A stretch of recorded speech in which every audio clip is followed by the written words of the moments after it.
半个时辰后，敖乙看着面前的木牌，嘴角一阵抽搐。木牌上赫然又是写着迷路了。啊，又走回来了，可恶！敖乙清秀的面容因为咬牙太用力而一阵抽搐，随后甩头走向其他路径。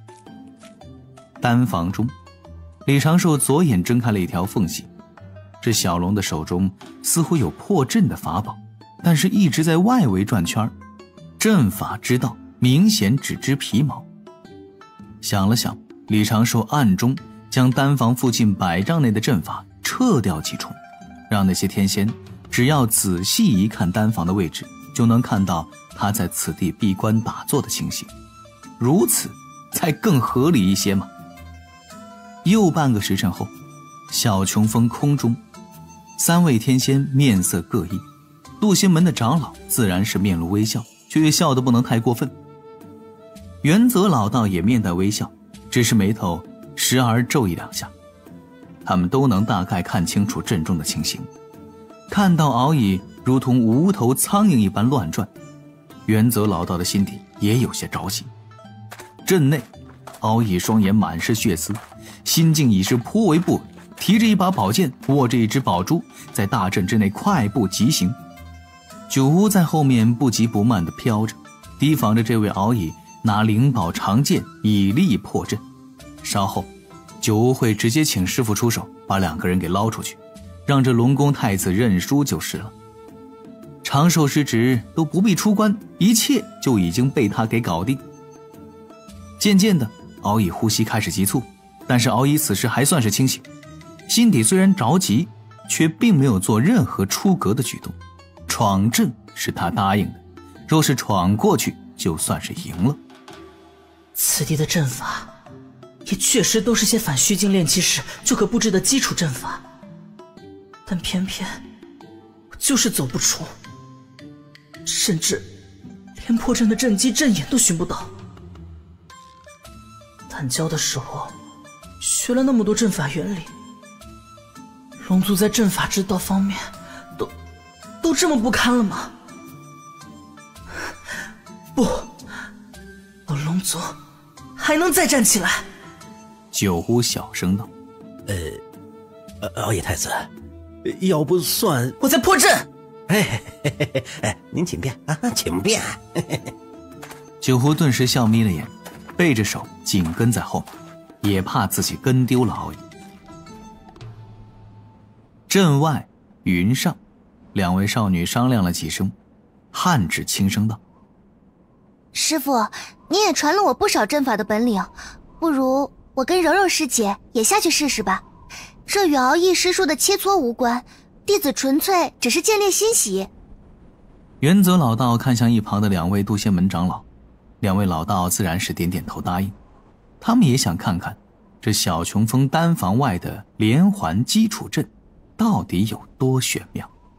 意外发现了个阵法之道的人才，稍后叮嘱百凡殿要在这方面重点培养长寿才是。去吧，去吧。元泽老道摆了摆手，汉芷与那位少女手拉手飘了下去，入了阵中。片刻之后，2名原仙境的少女看着那只木牌，额头齐齐挂满黑线。迷路了？汉芷低声道：这布阵之人当真太嚣张了些。哎，后面还有木牌，且看他有什么花招，过去看看。陆天茶是今天的客人，比之前10年加起来都多。丹房内，用仙识注视着这一切的李长寿心底默默一叹，继续装作闭关突破。还好，连环阵此前的关键秘密，我已经通过九巫献给了门内，还得了门内赏赐的丹炉。只是最后一点的隐患，也被我提前摁死了。只是今日之后，我丹房周围的阵法估计会成为门内的一大景点了。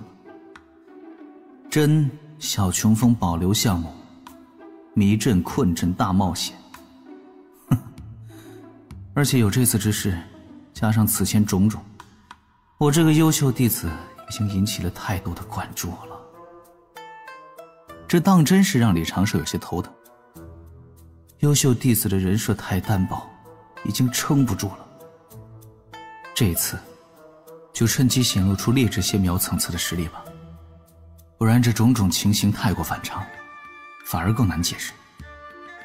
李长寿的心底飞速思索着，伪装在于各方面的均衡，要有一个度在，让人觉得一眼就看到了我的底细，这其实是伪装的较高境界。当年应付九巫的思路就是暴露一点给九巫，让九巫以为知道了我的全部。这一次应付门内的众高手，也只能继续用这个思路了，或许还能因此得不少好处。现在只能表露准仙苗层次的修为，将这些注意力一部分吸引到我的修为上，从而掩盖其他的异常。大抵要让他们觉得原来他资质是不错的，怪不得能搞出这么多事情的这种程度就行了。然后李长寿只需要安稳几年，再故意卡平静，修为进境，回归优秀弟子，门内也就不会多注意他这个小穷疯弟子了。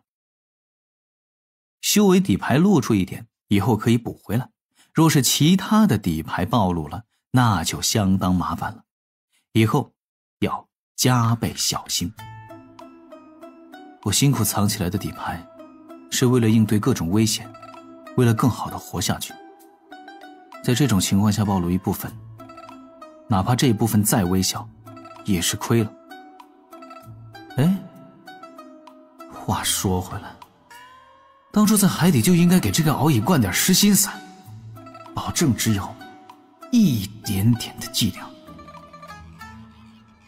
又过了半个时辰，晚霞铺满了西面天空，照亮了渡仙门长老们皱巴巴的脸上那如同菊花般灿烂的微笑。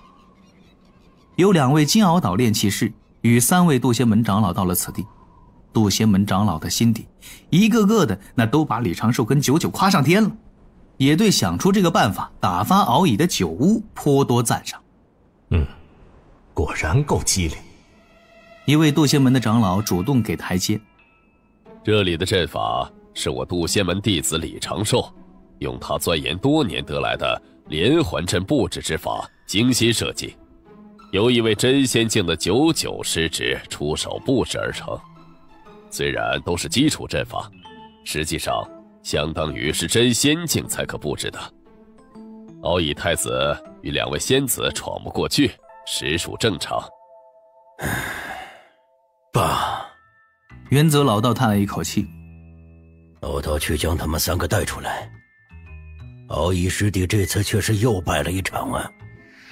言罢，元泽背着手飘向下方大阵，凭天仙的手段仙力鼓荡就可以将此地的阵基吹垮，但是那样做太过丢份了。元泽老道在外看了半天，已是自觉已经看出了破阵之法，此时信心满满，要去为金鳌岛炼气士挽尊。 2个小辈，1个小师弟，这次确实出了丑啊，这个没办法。然而元泽老道没料到的是，片刻之后迷路了。这位天仙老道禁不住仰天长叹，这阵法果然是暗藏玄机。转过身，老道皱眉继续破阵。云上的几位天仙面面相觑，此时却是不知道该说点什么。李长寿渡劫归来之后，确实是暗调过外层阵法，但也只是变动了几处阵基。这位天仙想要强行破阵非常容易，但此时元泽老道还就上了点脾气，非要在阵中破开这个其实是一个闭环的连环阵。理论上，此阵唯一的破法就是强行冲砍，破坏其中的一处基础阵法。但是这老道能直接用蛮力吗？这事关他金鳌岛炼气士的阵法造诣水准，更事关他元泽老道的面皮。于是不知道这是第几个半个时辰后，敖乙与九巫看着前方在那儿来回踱步走来走去的天仙老道，齐齐愣在原地。元泽师兄，敖乙大喊一声，向前走了一步，周遭的景色突然变化。渊泽老道闻声抬袖掩面，但阵法变化，他的身影在敖乙眼中迅速消失不见。这……敖乙瞪着眼睛，整个人都在轻颤着。九乌连忙赶上来，笑道：“太子，天儿不早了，要不……我定能破此阵，我定能破此阵！”敖乙颤声喊了一句，提剑继续向前奔走，浑身都在乱动。丹房中，星光满地。李长寿的仙识关注在空中蠢蠢欲动，似乎是想要进阵体验的那群天仙和真仙。哈哈，要不然今晚还是收拾细软，带上师父师妹逃跑吧，这渡仙门快没法待了。这个自然是笑话了。我辛苦经营小雄峰这么多年，这里是相对安全的地方。正此时，突然有一缕仙石从空中落下，锁定在了李长寿的身上，轻轻扰动了一下李长寿的精神。这个扰动十分的细微，李长寿明白这是门内高手在唤醒他，又怕影响到他的心境。能这般在意一个弟子，倒也是有心了。李长寿睁开茫然的双眼，与修行中被吵醒的情形那简直是一模一样，演技堪比奥斯卡。忘情上人的嗓音随之在李长寿的耳旁响起：“我要修行了，将阵中之人放出来吧。当初那敖乙又来找你们切磋，他也是元仙境修为，稍后或许会压制境界与你动手，你不必强求一胜，却也不可在自家仙门中输得太快。”李长寿连忙起身，对着空中做了个道揖：“弟子遵命。”压制境界跟我动手。他快步走到丹房门前，做出向前张望的模样，心底一横，暗下决心，握紧双拳。摊牌吧！玉牌轻转，林间各处吹起一阵微风，而李长寿驾云在丹房前飞了起来，缓缓升到空中，反虚境7阶的修为显露无遗。似乎这个境界刚突破不久，还有些不稳。空中、林中，各位长老、截教仙人、九乌、敖乙那2名截教仙子，还有那位老天仙，同时看了过来。仙门各处，仿佛也有一道道视线都落在了李长寿的身上，这让李长寿略感难受，但是自己只能够尽力地撑过这一步。就听九乌连忙传声提醒：“喂，你修为没藏。”李长寿一愣，对着九乌做了一个道揖，顺势道：“小雄峰弟子李长寿，拜见各位长老，各位师伯师叔，各位前辈。”师父，你怎么也在里面？这个为师不是来找你们了啊！走上去了，莫要在这里给为师丢人现眼。敖乙的视线角落，元泽老道带着2个少女匆匆地飘回天上，飞得十分迅速，回到人群中就当无事发生一般。然后就是李长寿飞到空中，对这边行礼：“小雄峰弟子李长寿，拜见各位前辈。”似曾相识的嗓音在夜空中慢慢传开。敖乙的双腿轻颤了一下，向前踉跄半步：“我输了，应该说又输。10岁那年想求输，却被这个人提前退后一步认输。我输了。今日拿着母亲给的水凝灵珠，却破不开这些简单的困阵；提着师父赐下的冰离剑，却斩不断这方寸之地的迷乱。我还有什么脸面再去提剑找这人切磋？可我如何能心甘？我好不容易想出扬名的计划，借着金鳌岛炼气师喜欢到处论道的风气，去挑战一个个人族俊杰。为何在这里，在计划的最开始就……敖乙站在那儿，目光中满是迷茫。他不知道自己接下来是该遵从本心，对着李长寿做一个道揖，说一句我不如你，而后转身离去，还是继续按照我的计划走下去，不顾脸皮，再与这位人教弟子继续切磋。敖乙心底一叹，却是始终不愿意做这般死乞白赖之事。收起了宝珠，将灵剑归鞘，向前迈出2步，对丹房前的李长寿遥遥做了个道揖。道有阵法之妙，敖乙今日领教了。言罢，敖乙转身就要离开，但是空中一位截教的天仙却略微皱眉，淡然道了句：既然这位长寿小友已经出关了，那也不必搞什么阵法切磋，直接让他们2个人切磋便是了。这并非是为了什么输赢，今日已是我金鳌岛输了这一阵，只是想助敖乙师弟摆脱心底魔障。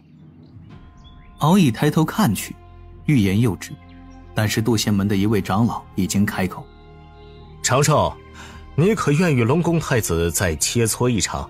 他会自封修为，与你反虚境7阶相当。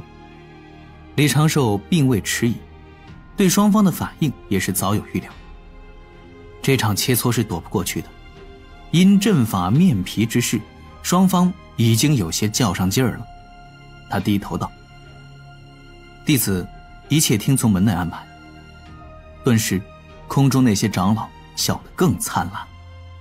长老们已经默契地达成共识，待金鳌岛一行走后，便会奖赏李长寿这个出乎意料的小弟子一番。当下一行人回返破天峰，从破天峰过来的时候只是5、6人影，回去时却已是漫天云朵，星空下乌压压的一片。